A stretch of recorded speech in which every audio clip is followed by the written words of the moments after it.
Aniya na mga dagkong balita karong adlaw sa One Mindanao.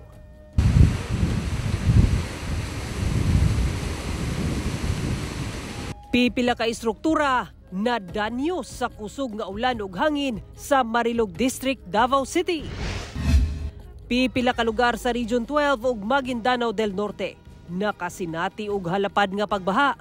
Klase gisuspindi. 13 anyos nga lalaki sa Taguluan, Misamis Oriental. Patay human gidunggab sa 14 anyos nga lalaki nga kauban rasab sa gang. Ito ang GMA Regional TV One Mindanao. Mayong hapon Mindanao, ako si Sara Hilomen Velasco. Pipila ka mga istruktura sa Marilog District sa Davao City ang nangadanyos tungod sa kusog nga hangin ug ulan. Atong sayno ng detalye sa report ni Argil Relator live. Argil.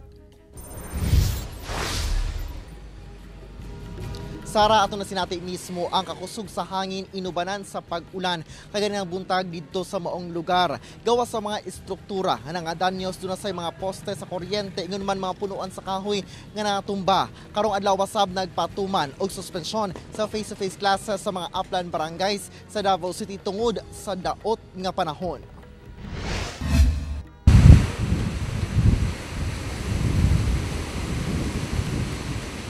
Kini ang paghapak sa kusog nga hangin inubanan sa kusubsab nga pag-ulan nga sinati sa Barangay Marilog proper, Davao City dala sa daot nga panahon Martes sa buntag.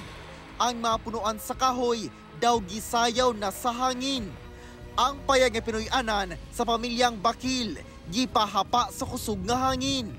Ang mga sin nga atop lakik mga gamit sa kusina gipanglupad na. Maayo na lang daw kay daling nakagawas ang duha ka miyembro sa ilang pamilya nga naa sa sulod sa payag ni adtong tungura. Kusog kayo sir, hasta yung kusugan, yana lang dyan siya pinalive sir. Nya, moto na nidagan na nga kung ugangan, na slide siya diha. Nidagan pa doong diri sir, nadagma dyan siya. Temporaryo silang nagpasilong sa duulang sab nga payag, apan na balaka, basin madala sab kinis sa hangin. Ang motoristang si Jimmy nangita una og kapasilungan dihang naabtan og ulan sa dalan. Antod karon, ulan ra gyapon, ulan ug hangin. Kusog gyapon kay siya way pag tuang.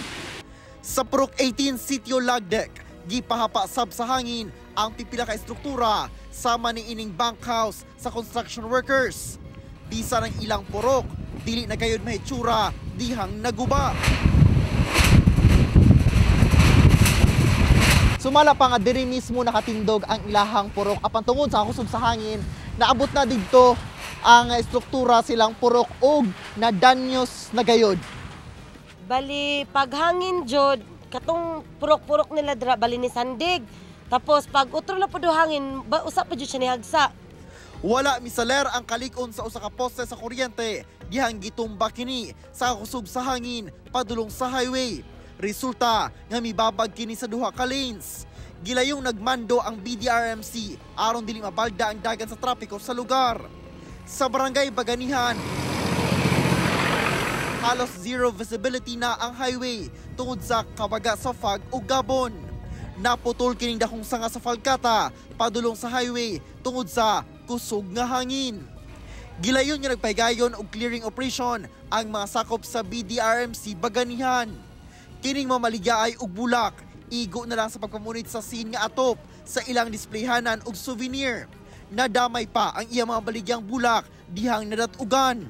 Sumala sa barangay, kagabi ipanagsugod ang paghapak sa kusog nga hangin inubanan sa ulan. So far karon ang among nakuha nga reported na lay mga balay pipila nga nangalangkat ang atop kunya nay mga ginagmay lang slide. So karon mahuman si clear namo ang area, liboton namo ang mga interior nga mga sitio. Sa Barangay Suwawan, usa ka ambulansya sa LGU Davao ang natumba dihang ang disgrasya alas 6:30 Martes sa buntag. Sa investigasyon, nag-swerve matud pa ang ambulansya sa outer lane sa Davao-Bukidnon Highway tungod sa kadanlog sa dalan. Maayo na lang kay wala na unsa ang ambulance driver. Martes sayo sa buntag sab dihang nagpagula og anunsyo ang Matag Barangay Council sa Upland Barangays sa suspensyon sa face-to-face classes sa tanang levels tungod sa daot nga panahon. Sa Tugbok District, mao ang Barangay Anggalan, Barangay Manambulan, Tagakpan, Matina Biao, Manuel Gianga, New Valencia, Biao Eskwela ug Talandang. Sa Baguio District, Barangay Tamugan, Baguio Proper, Wines, Cadalian ug Gumalang. Sa Kalinan District, Barangay Sirib, Lacson, Dominga, Tamayong, Dalagdag, Lamanan ug Inayangan. Sa Marilog District, Barangay Marilog Proper, Suwawan, Baganihan, Salaysay, Tamugan, Dato sa Lumay ug Malamba. Sa Pakibato District, Barangay Pakibato Proper, Malabog ug Bantol. O sa Turil District, ang Barangay Tungkalan. Sara, sa karon parayon ng monitoring sa City Disaster Risk Reduction and Management Office ngadto sa mga river channels sa syudad, labi na kung dunay mga pag-ulan sa bukirong bahin kay lauman matud pa ang pagbaha. Mga pipila ka oras ang mulabay dinhi sa downtown Davao. Samtang sumala sa Pag-asa, lauman gihapon ang mga pag-ulan-ulan hatod ug mga adlaw tungod sa trough sa Tropical Storm Christine. Sara. Okay, daghang salamat, Argil Relator. Atong sayro ng dugang pang mga balita sa Mindanao. Makauban nato si Efren Mamak live sa General Santos City. Efren. Salamat, Sara. Pipila ka lugar sa Cotabato ang gibahag gumikan sa daot nga panahon. Samtang kapin gatos ka magbanay sa Sultan Kudarat, Maguindanao del Norte ang mihiklin gumikan sab sa pagbaha. Ani ang detalye? Natanggong kining pipila ka mga sakyanan og mga residente sa Purok 4 Barangay Batasan sa Makilala, Cotabato. Human milapaw sa spillway ang tubig baha sa suba gumikan sa kusog nga ulan Lunes sa gabii. Migamit na lang og PC ang ubang residente aron makaagi sa maong dalan. Milapas sab sa hawak sa tao ang level sa tubig baha nga misulod sa pipila ka kabalayan sa Barangay Bulod sa lungsod sa Pikit, Cotabato. Daw dagat na sab ang kadalanan sa Barangay Tubon sa Bigkawayan, Cotabato. Gawas sa mga balay, nahumol sab sa baha ang mga basakan. Nahumol sab sa tubig baha ang mga gamit sulod niining usa ka panimalay sa maong lungsod. Halos dagat na sab ang palibot sa maong kabalayan gumikan sa kataas sa level sa tubig baha. Uy, kaluoy daw kayong kabaon. Anod siya, namatay na gyud. Sa Magpet, Cotabato, doon na say mga hayop ang nalumos. Sama niining usa ka kalabaw sa Barangay Bantak. Sumala sa PDRRMO Cotabato, 4 ka munisipyo ang grabeng naapektuhan sa baha nga mao ang Magpet, Pigkawayan, Libungan ug Pikit. Anasab sa 18 ka munisipyo ang nagsuspende sa mga klase gumikan sa mga pag-ulan. Posible sab matud pa nga magdeklara og state of calamity ang Magpet. Nag-meeting kahapon ang Municipal Disaster Risk Reduction Management Council nila at nag-recommend na magde-declare sila. So itatakel yan ngayon sa Sangguniang Bayan. Papasa sa Sangguniang Bayan din ang Magpet ang unang magde-declare ng state of calamity ngayon. Padayon pang ginasuta sa PDRRMO Cotabato ang ihap sa mga apektadong magbanay sa pagbaha. Sa Sultan Kudarat, Maguindanao del Norte, anasa 150 ka magbanay ang mihiklin human gibaha ang duha ka barangay sa lungsod. Nakapreposition ba naman ang Sultan Kudarat in case na masishort sila? Dito naman po ang Provincial Government of Maguindanao del Norte na anytime ready naman mag-augment po ng food packs or non-food items. Sumala sa PDRRMO, apektado sa pagbaha ang anaa sa 12 ka lungsod sa Maguindanao del Norte nga nagdeklara na og suspension sa klase. Kini mao ang Barira, Buldon, Mother Kabuntalan, Dato Odin Sinsuwat, Kabuntalan, Matanog, Northern Kabuntalan, Parang, Upi, Sultan Kudarat, Sultan Mastura ug Talitay. Matud sa Office of the Civil Defense Region 12, ang nasinating pag-ulan sa Region 12 ug Maguindanao del Norte epekto sa trough sa bagyong Christine. It's a trough of tropical depression. Christine, yung nararanasan po natin here in Region 12 na maging alerto at maging handa po tayo. Lagi po natin ihanda yung mga emergency go bag natin sa ating pamilya at kung kinakailangan po lumikas ay lumikas po tayo at sumunod tayo sa mga abiso ng ating mga barangay DRRM committee. Kauban si Gary Balantay ug Bong Vicencio, Efren Mamak. 1 Mindanao. Giba sab ang pipila ka lugar sa Zamboanga City dala sa daot nga panahon. Kapin 20 ka magbanay gipanghiklin. Sa tala sa CDRRMO ug City Social Welfare and Development Office, mikabas sa 26 ka magbanay ang gihiklin sa Barangay Patalon, Zamboanga City, Lunes sa gabi tungod sa kusog nga ulan. Samtang dugang usa ka magbanay ang gihiklin sab dihang nahitabo ang usa ka landslide sa Barangay La Paz Usasab ka 3-month-old nga baby ang gikatahong namatay atong sa kusog nga ulan sa Barangay Labuan nga may resulta sa paghapak sa dagkong balod sa kadagatan. Sa karon, mihubas na ang street flooding sa syudad. Nangapod-apod na og hinabang ang lokal nga kagamanan ngadto sa mga apektado sa daot nga panahon sa Zamboanga City.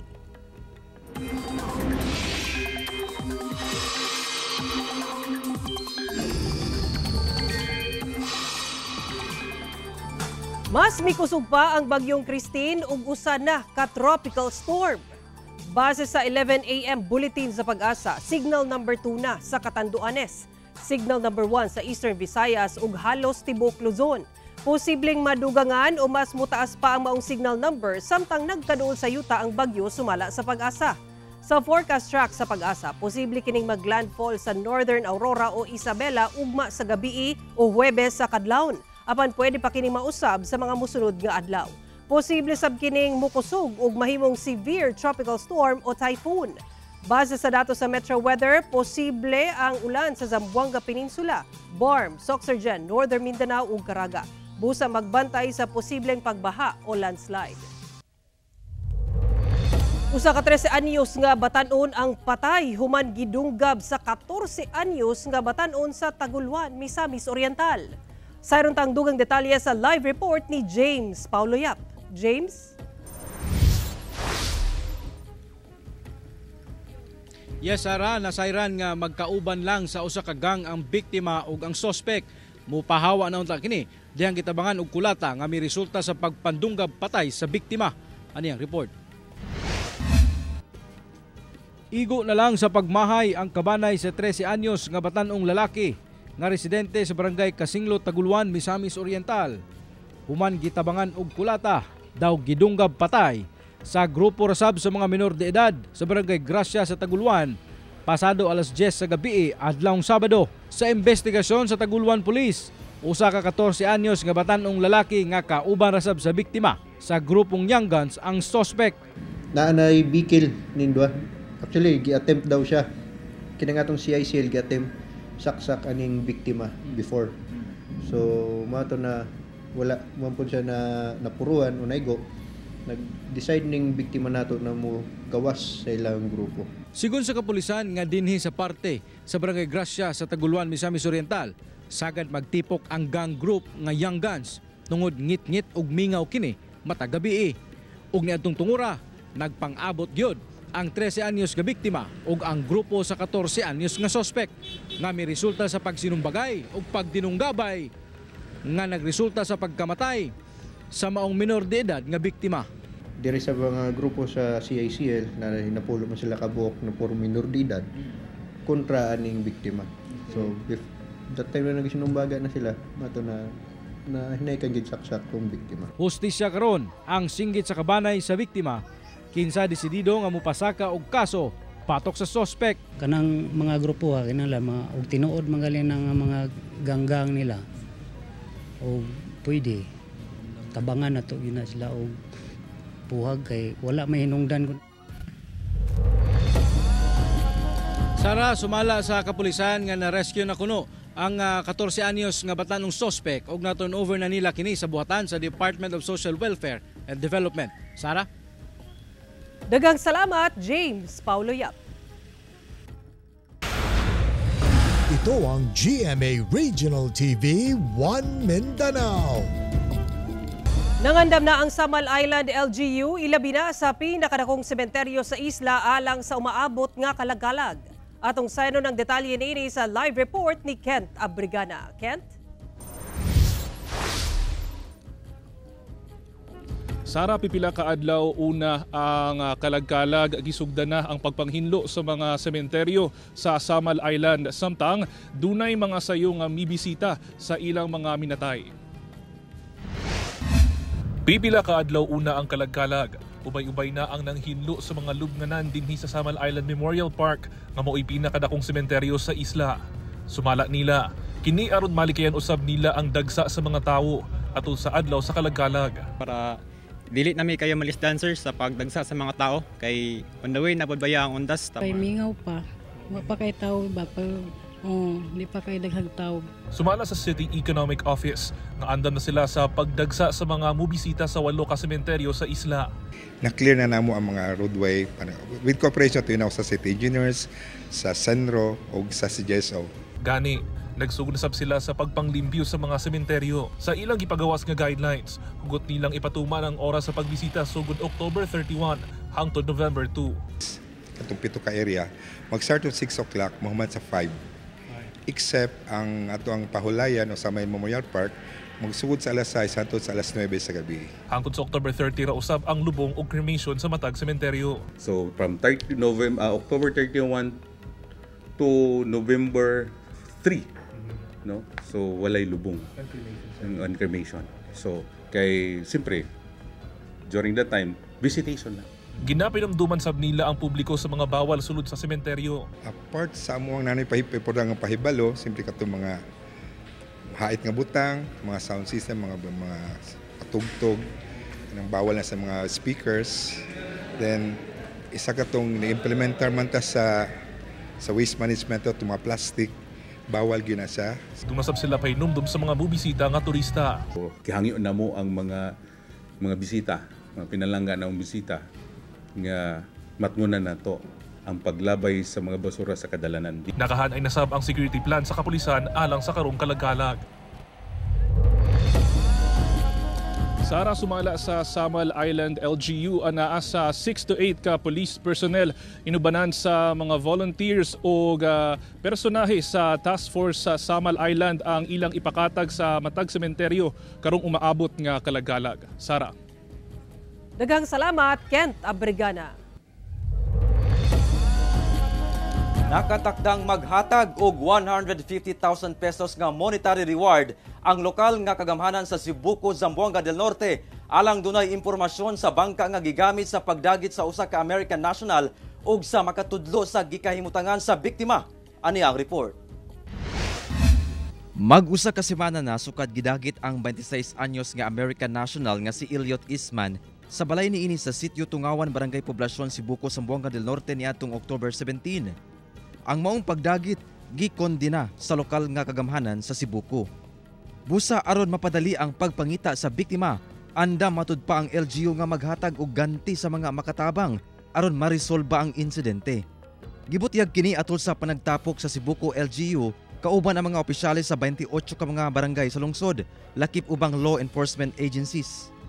Mukabat sa 150,000 pesos ang kinatibuk-ang monetary reward ang ihatag sa LGU sa kung kinsa ang dunay impormasyon sa bangka nga gigamit sa pagdagit, lakip na sab ang pagtudlo sa gikahimutangan sa biktima. Para madali ma-resolba yung pag-recover sa biktima, sabi ko magbigay ako ng reward kung sino man makapagturo saan yung naroroon yung victim. Una, sinong makapagturo ng bangka, yung saan isinakay yung biktima, bigay ko ng 50,000.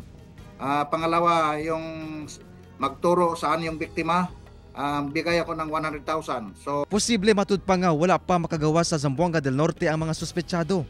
Dili sab matud pa rehistrado ang gigamit nga bangka sa 4 ka mga armadong lalaki nga midagit sa biktima. Actually, yung mga bangka dito sa Cebuco, rehistrado po ito sa LGU. Yung ginamit, hindi rehistrado po.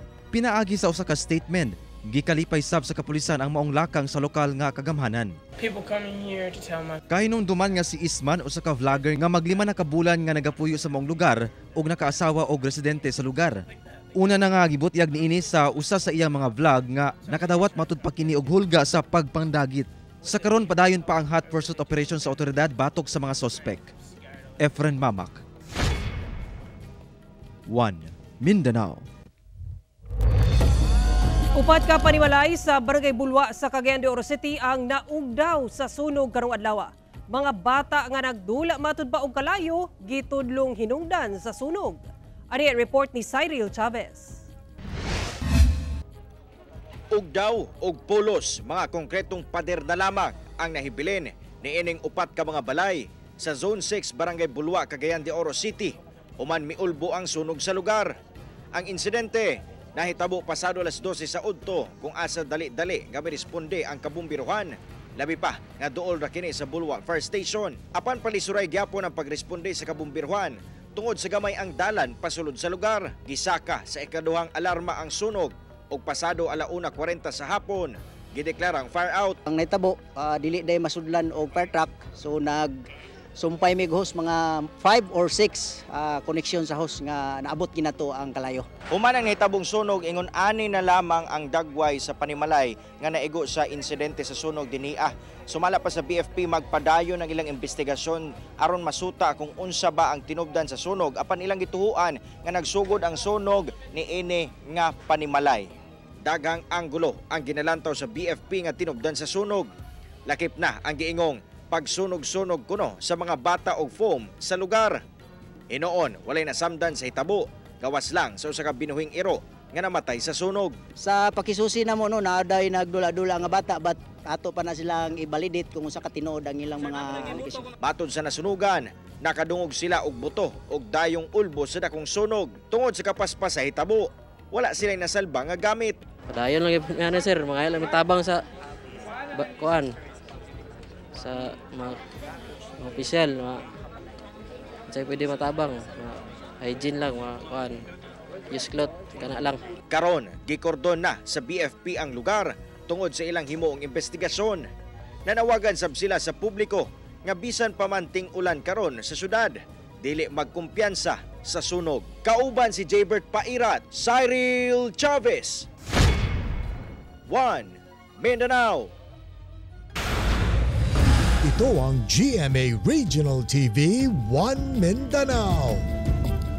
Tungod sa napasagdaang niluto, pipila ka balay ang naugdaw sa lanang sa Davao City kaganinang buntag.